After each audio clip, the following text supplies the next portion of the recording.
बच्चों आज शुरू करते हैं हम एक्सरसाइज 1.2 कोऑर्डिनेट। पहला क्वेश्चन क्या है, फिगर दे रखा है क्वेश्चन में। फिगर के अकॉर्डिंग समझिए क्या कहता है क्वेश्चन। पहला, place Reyansh's rectangular study table with 3 of its feet at the point 8, 9, 11, 9 and 11, 7। तो उसे रियान को एक टेबल रखनी है अपने स्टडी रूम में पढ़ने के लिए। उसकी कोऑर्डिनेट दे रखे हैं 8, 9। 8 हमारे पास ये रहा और 9 हमारे पास ये रहा, तो ये पॉइंट आ गया 8, 9। दूसरा बोला 11, 9, 11, एक पॉइंट ही हो गया 11, 9। एंड थर्ड वन इज 11, 7, 11, एक पॉइंट ही आ जाएगा 11, 7 हमारे पास ये आ गया 11, 7। वो पूछता फोर्थ पॉइंट। तो टेबल हमेशा रेक्टेंगुलर फॉर्म में होती है इस तरीके से, तो वो पूछता है इसके कोऑर्डिनेट क्या होंगे, what is the coordinate of fourth point. तो इसके कोऑर्डिनेट होंगे हमारे पास 8, 7। 8 से आया और ये 7 बिलाई करे। ग्राफ पे जब प्लॉट करोगे आप तो एग्जैक्ट मिलेगा 8, 7। ये फोर्थ कोऑर्डिनेट हमारे पास पॉइंट हो गया 8, 7। सेकंड क्वेश्चन का सेकंड पार्ट है इसी फर्स्ट क्वेश्चन का। In this is this a good spot for the table, कि टेबल यहाँ पे रखी हुई है तो एक अच्छी जगह है कि नहीं है। पहली चीज़ देखिए, डोर हमारे पास कहाँ पे, ये डोर है हमारे पास। जब डोर ये है बेड से साइड में, ये कॉर्नर की तरफ है, ये अच्छी जगह है। लेकिन इसके साथ एक कंडीशन अप्लाई होती है, जिसको यूज़ करना है वो किस में कंफर्टेबल है, किस पर्पज़ से वो यूज़ कर रहा है, उसके अकॉर्डिंग इसकी पोजीशन अच्छी या ख़राब हो सकती है। तो वो ये डिसाइड कब करेगा, डिसाइड हर एक के पॉइंट ऑफ व्यू से अलग अलग हो सकता है। लेकिन मेरे पॉइंट ऑफ व्यू से ये अच्छा है, कॉर्नर साइड में रखी हुई है। और थोड़ा अच्छा हो सकता था ये, और थोड़ा शिफ्ट हो जाती कॉर्नर में, स्पेस हमारे पास बचता। ठीक। थर्ड पार्ट कहता है what is the width of the table, the length, can you make out the height of the table. अच्छा, हमें टेबल की विड्थ निकालनी है। तो देखिए ये हमारे पास डिस्टेंस कितनी हो गई, डिस्टेंस है हमारे पास, ये कोऑर्डिनेट दे रखे हैं। तो 11 में से 8 को माइनस करते हैं, 11 - 8 यानी 3। ठीक है, 11 में से हम 8 को माइनस करते हैं तो हमारे पास क्या आ गया, विड्थ आ गई। ठीक है, और 9 में से 7 को माइनस करेंगे तो हमारे पास ये आ गई। तो हमारे पास विड्थ आ गई और लेंथ आ गई, ये हमारी दोनों चीज़ें आ गई। अब वो बोलता है the length, can you make out the height of the table, table की हाइट फाइंड कर सकते हो। अभी हम लोग क्या पढ़ 2D यानी कार्टेशियन प्लेन। ये थर्ड पॉइंट हो गया। अगर लेंथ, ब्रेथ और हाइट, ये 3 चीज़ें अगर यूज़ होती हैं तो ये चीज़ बन जाती है 3D, जो हमारे सिलेबस में भी नहीं है। ये हम 11th 12th में पढ़ते हैं। तो हम एच फाइंड नहीं कर सकते। एच क्या कर सकते, फाइंड नहीं कर सकते। ठीक है, ये नॉट हो जाएगा हमारे पास। ठीक है, ओके। अब बच्चों आते हैं क्वेश्चन नंबर सेकंड 1.2 एक्सरसाइज का। क्वेश्चन कहता है the bathroom door has a hinge. Hinge मतलब होता है कब्जा, जिसके सपोर्ट से डोर मूव करता है। एट B1 एंड, ये हमारे पास B1 ये हो गया 0, ये हमारे पास 0,1.5। If the bathroom door has a hinge at B1 and opens into the bedroom, will it hit the wardrobe, or are there any change you would suggest if the door is made wider? देखिए B1 हमारे पास 0.15 पे और B2 हमारे पास 0,4 पे है। तो इन जो ये डिस्टेंस होगी डोर की, जो विड्थ हो गई वो 4 - 1.5 यानी कितनी हो गई 2.5। तो ये हिट नहीं करेगा। क्यों नहीं करेगा, इसका 2.5 की रेडियस होगी तो ये इस तरीके से मूव करेगा। तो अंदर की तरफ खोलेंगे, क्योंकि ये डिस्टेंस कितनी है 3, ये डिस्टेंस 3 और ये 2.5 है, तो टकराएगा नहीं, आराम से मूव कर जाएगा। अब उसने बोला है आगे, are there any change you would suggest if the door is made wider. अगर हम इसको डोर को क्या करते हैं 2.5 की जगह हम थोड़ा सा और वाइड कर देते हैं, वाइड करते हैं तो क्या होगा, वार्डरोब से ये टकराएगा।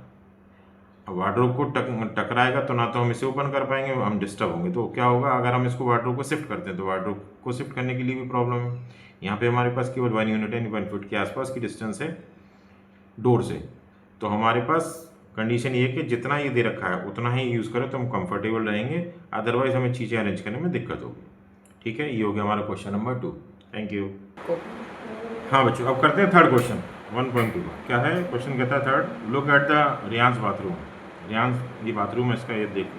What are the coordinates of the 4 corner of O, F, R and P of the bathroom. O 0 0, F हमारे पास है 0,8, R कितना -6 और -8 एंड P -6,0। ये हमारे 4 कोऑर्डिनेट्स हो गए। अब आते हैं हम नेक्स्ट पार्ट पे। अब क्वेश्चन नंबर थर्ड का second part, what is the shape of showering area SHWR in Reyansh's bathroom, write the coordinate of the 4 corner SHWR। ये क्या फिगर है, आप लोगों ने 4 साइडेड फिगर पढ़े होंगे। तो ये देखिए, ये SH और RW, ये क्या है, पैरेलल साइड है। ये पैरेलल साइड हो गई। इस तरीके के शेप को कोई बता सकता है क्या कहेंगे, कमेंट में बताए उसे क्या कहेंगे। ये होगा हमारा एक साइड पैरेलल है और 4 साइडेड फिगर है, तो this is called trapezium. This is called trapezium. इनके कोऑर्डिनेट्स क्या होंगे, right the coordinates of the 4 corners SHWR। इनके हमें कोऑर्डिनेट्स लिखने हैं। S का कोऑर्डिनेट होगा, S क्या है, यहाँ पे -6 है और यहाँ पे क्या है, 6 है, -6,6। H के कोऑर्डिनेट हो जाएंगे -3,6। W के कोऑर्डिनेट हो जाएंगे हमारे पास, ये आ गया -2 और ये हमारे पास 9, -2,9। और R के कोऑर्डिनेट हो जाएंगे हमारे पास -6,9। ठीक है, -6,9। ठीक है, अब आते हैं क्वेश्चन नंबर थर्ड के थर्ड पार्ट पे। Mark of a 3 feet by 2 feet space for the wash basin and the 2 feet by 3 feet space for the toilet. Write the coordinate of the corner of these spaces. हमारे पास ये toilet, ये portion है, इसकी हमें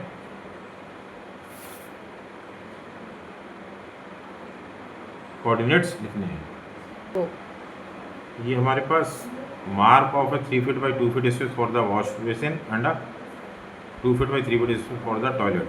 right the coordinate of the corner of these spaces.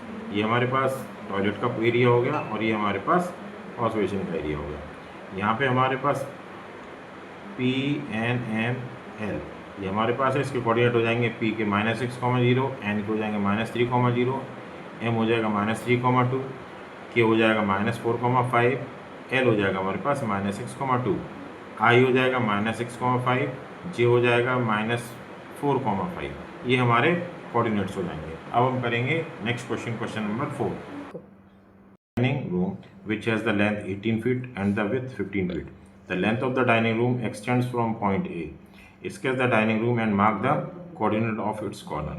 अब हमारे पास क्या with हाँ, अगर हम P से लेके A तक की डिस्टेंस देखते हैं, ये पूरी डिस्टेंस कितनी हो गई, 18, क्योंकि 6 ये है और ये 12 है, तो 6 + 8 18 होगी। जो हमारा दे रखा है 18 फीट, वो अब 15 फीट क्या है, अब 15 फीट यहाँ 12 है, तो इसे हम आगे और एक्सटेंड कर देंगे। इस तरीके से हम इसको एक्सटेंड करेंगे, ये हमारा रूम बनेगा, एक्सटेंडेड पार्ट बन गया हमारे पास। अब इसके कोऑर्डिनेट क्या है, sketch the dining room and mark the coordinate of the points. अब इन पॉइंट्स के हम कोऑर्डिनेट लिखते हैं। तो हमारे पास आता है, ये हमारे पास आता है, ये पॉइंट हमारे पास P, ये पॉइंट हमारे पास A, हमने इसको ले लिया U और इसको ले लिया V। तो हमारे पास P के कोऑर्डिनेट होते हैं -6,0, A के कोऑर्डिनेट होते हैं 12,0 एंड U के कोऑर्डिनेट होते हैं हमारे पास 12, -15, क्योंकि ये नीचे कितना जा रहा है, माइनस का 15 हमने एक्सटेंड किया इसको, और ये हमारे पास v होता है -6, -1। ये हो गया p, ये हो गया a, ये हो गया u, ये हो गया v। अब p क्या है -6, 0, a क्या है 12, 0, ये हो गया 12, -15 क्योंकि हमने नीचे एक्सटेंड किया है, और ये हो जाएगा -6, -15। ये हमारे कोऑर्डिनेट्स हो गए, हमारे ये v के कोऑर्डिनेट हो गए। तो ये हमारे पूरा जो एरिया हमने बढ़ाया एक्सटेंड किया रूम का। Place a rectangular 5 feet by 3 feet dining table, second part है in the centre of the dining room, right down the coordinate of the feet of the table. अब हमें एक टेबल उसकी रखनी है, उसके कोऑर्डिनेट निकालने हैं। Place a rectangular 5 feet by 3 feet dining table precisely in the center of the dining room. Write down the coordinate of the feet of the table. जो टेबल है उसके डाइनिंग रूम के हम बीच में रखेंगे, तो उसके लिए हमारे पास जो मेजरमेंट आएगा वो EFGH, उसके कोऑर्डिनेट आएंगे 0.5 -6, 5.5 -6, 5.5 -9 एंड 0.5 -9। ये हमारी एक्सरसाइज का लास्ट क्वेश्चन था, ये कंप्लीट हो गया। एक्चुअल में थोड़ा सा इसको पेपर पे समझाने में थोड़ा सा लगता है, जब आप इसे ग्राफ पेपर पे बनाएंगे और एग्जैक्टली पॉइंट्स को रिप्लेस करेंगे तो आपको बिल्कुल एक्यूरेट वही चीज़ मिलेगी जो आंसर आता है। तो यहाँ मैंने रफ आपको बना के दिया है, यहाँ फिगर में ऊपर नीचे थोड़ा सा हो सकता है, लेकिन ये प्रॉपर आपको ग्राफ पेपर पे बनाने के बाद ही एग्जैक्ट फिगर मिलेगा, एग्जैक्ट आंसर मिलेगा, उसमें कोई वेरिएशन नहीं आएगा। तो आप उस पर ट्राई करके देखें, अगर कोई प्रॉब्लम आए तो आप कमेंट्स में लिखें, उसको फिर मैं सॉल्व करने की कोशिश करूँगा। ठीक है, थैंक यू।